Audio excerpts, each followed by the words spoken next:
Et justement, nous allons donc parler de ces élections avec notre invité, son Excellence ambassadeur Hassan Haridi, ancien ministre adjoint au ministère des Affaires étrangères. Bonjour, monsieur l'ambassadeur.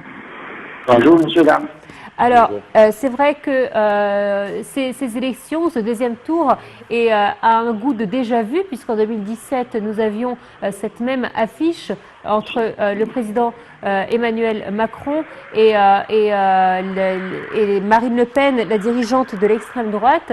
Et c'est vrai qu'à l'époque, le président Emmanuel Macron, le candidat Emmanuel Macron, était un candidat jeune qui était méconnu de tous. On le connaissait en tant que ministre uniquement, ministre du gouvernement d'Hollande. Mais aujourd'hui, les choses ont changé. Nous avons 5 ans de mandat. Nous avons eu différentes crises qu'a surmonté la France durant cette période. Nous avons eu les gilets jaunes, nous avons eu également le coronavirus, puis dernièrement la crise russo-ukrainienne. Donc le paysage politique français a changé et Marine Le Pen n'a jamais été aussi proche d'une élection présidentielle. Vous, en tant qu'ambassadeur, comment voyez-vous ce paysage politique ? Sincèrement, comme vous venez de le préciser, madame, c'est déjà vu, mais avec des grandes différences entre l'état de lieu, l'état de la France en 2017 et la France 2022. Aujourd'hui, monsieur Macron n'est plus un visage qui vient avec beaucoup de promesses à changer la vie politique et les conditions économiques des Français. Maintenant, il a été président pour 5 années et comme vous venez de le dire, la France, durant son mandat, a connu certainement des hauts et des bas. Quant à Madame Le Pen a vraiment changé. On a suivi le débat, le 20 avril entre M. Macron et Madame Le Pen. C'est une autre personne, c'est une autre femme politique. Elle a bien digéré les leçons de 2017 et maintenant, elle pourrait être élue la première femme présidente de la 5e République en France depuis 1956. Et d'un autre côté, elle vient de la droite, l'extrême, entre guillemets, l'extrême droite, avec des positions qui ne font pas l'unanimité parmi les Françaises et les Français en ce qui concerne quelques sujets importants et sérieux et graves pour les Français, tels l'immigration, le voile, la femme musulmane dans la société française. Mais certainement, moi je pense que si elle a tenu beaucoup de promesses pour changer l'économie française, sa campagne était centrée sur le pouvoir d'achat des Français et certainement c'est un problème dû à l'inflation, au taux d'inflation. Il ne cesse pas d'augmenter. C'est une question qui concerne tous les Français. Mais si elle est élue, je crois dans le domaine de la politique étrangère, je crois que les différences avec la politique de M. Macron seraient dans les relations franco-européennes et franco-atlantique. Alors, nous savons... Quant au monde arabe, je crois la politique française au monde arabe, je crois les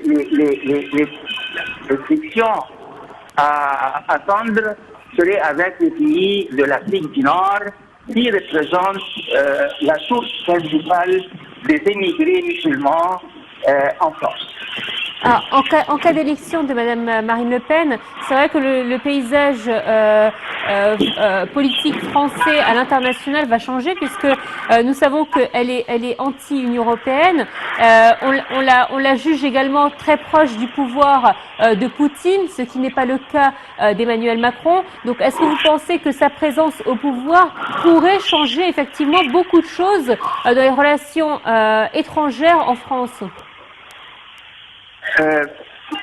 Oui, je pense, dans une certaine mesure, madame, la politique étrangère des grandes puissances telles la France ne sont pas élaborées par des personnes, mais selon les intérêts nationaux de cette puissance, dans ce cas, la France. Alors, les intérêts nationaux de la France resteront les mêmes, ils ne vont pas changer. Et la question, comment Madame Le Pen, si elle est élue, elle va s'adapter. Elle doit s'attendre une fois à l'Élysée, certainement la vision tend à changer, à se transformer des promesses de la campagne présidentielle aux réalités de l'exercice du pouvoir. Alors, à mon avis personnel, je crois que dans le domaine de la politique étrangère française, je crois que le changement à attendre serait dans les relations, dans le cadre de relations qui lie la France avec les pays membres de l'Union européenne et avec l'Union européenne comme organisation régionale. Et voilà. Et deuxièmement, je crois que en ce qui concerne les relations de la France avec la Russie, elle a clarifié sa position vis-à-vis M. Poutine, le président russe, quand elle a dit, et je suis d'accord avec elle, en ce qui concerne ce point, la Russie restera la Russie. Soit M. Poutine et le président ou n'importe quelle autre figure qui va le remplacer. Et en ce qui concerne, je suis tout à fait d'accord avec elle, ce n'est pas la question de M. Poutine, c'est la question des relations de l'Union européenne et de la France avec la Russie. Et je crois que maintenant, après presque 2 mois je ne sais pas comment, du point de vue diplomatique. Après 2 mois de crise. L'opération militaire spéciale des forces russes en Ukraine. Alors maintenant, on peut dégager quelques différences d'appréciation parmi les pays européens en ce qui concerne la Russie et la situation en Ukraine. Pour résumer, je crois que elle va essayer, Madame Le Pen va essayer d'adopter une politique étrangère plus indépendante des États-Unis, de l'OTAN et de l'Union européenne. Alors, oui, Monsieur l'ambassadeur, bonjour. Si on parle que Emmanuel Macron fut réélu, est-ce que vous pensez qu'il y aura des changements de stratégie prochainement? Non, ce sera un changement dans la continuité. Monsieur Macron est comme on sait, durant ces 5 dernières années, lui, comme Madame Le Pen, durant le dernier débat présidentiel, a parlé de la souveraineté nationale de la France. Lui, il a répondu la souveraineté européenne de la France. Alors, il est un Européen engagé et je crois qu'il va maintenir le cap dans ce domaine-là. Il va essayer, comme il a essayé dernièrement, il va essayer de faire de la France une voie de réalisme politique, d'essayer de trouver des solutions pour les crises internationales, mais certainement les défis principaux devant le président sortant, dans le cas où il serait réélu aujourd'hui, c'est l'économie française et le pouvoir d'achat des Français, le taux d'inflation, et comment gérer les relations de la France avec ses voisins européens à la lumière de cette crise ukrainienne et cette crise ukrainienne où l'OTAN, dirigée par les États-Unis, semble à s'engager dans une guerre ou dans un conflit armé de longue portée. Alors, monsieur l'ambassadeur, depuis les élections présidentielles françaises en 2002, au deuxième tour, lorsque Jacques Chirac était opposé à Le Pen, Jean-Marie Le Pen, le père donc, c'est vrai qu'il y avait cette volonté de la part des Français de faire barrage à l'extrême droite. Donc on élisait un président pour pas que l'extrême droite puisse gagner. Aujourd'hui, est-ce que nous sommes dans le même scénario? C'est-à-dire qu'en 2002, ça a été le cas entre Jacques Chirac et Le Pen. Et d'ailleurs, Jacques Chirac avait eu un taux d'élection record à l'époque. En 2017, pardon, lorsqu'il y a eu Macron et Marine Le Pen, ça a été la même chose. Emmanuel Macron a été élu à plus de 60% face à Marine Le Pen. Est-ce qu'aujourd'hui, nous aurons cette même distinction au niveau des voix? Ou est-ce que ce sera très serré selon vous? Premièrement, madame, l'écart entre le président sortant et madame Le Pen, je crois que cet écart serait terrible. Qu'on a constaté durant le premier tour de l'élection début avril. Mais j'aimerais souligner le suivant. La France en 2022 n'est pas la France de 2012. C'est vrai. Premièrement, M. Chirac, c'est un grand homme d'État, c'est un homme d'État qui vient du gaullisme. C'était un gaulliste bien respecté, pas seulement en France, mais en Europe et le monde entier, et particulièrement dans le monde arabe. Ça, premièrement.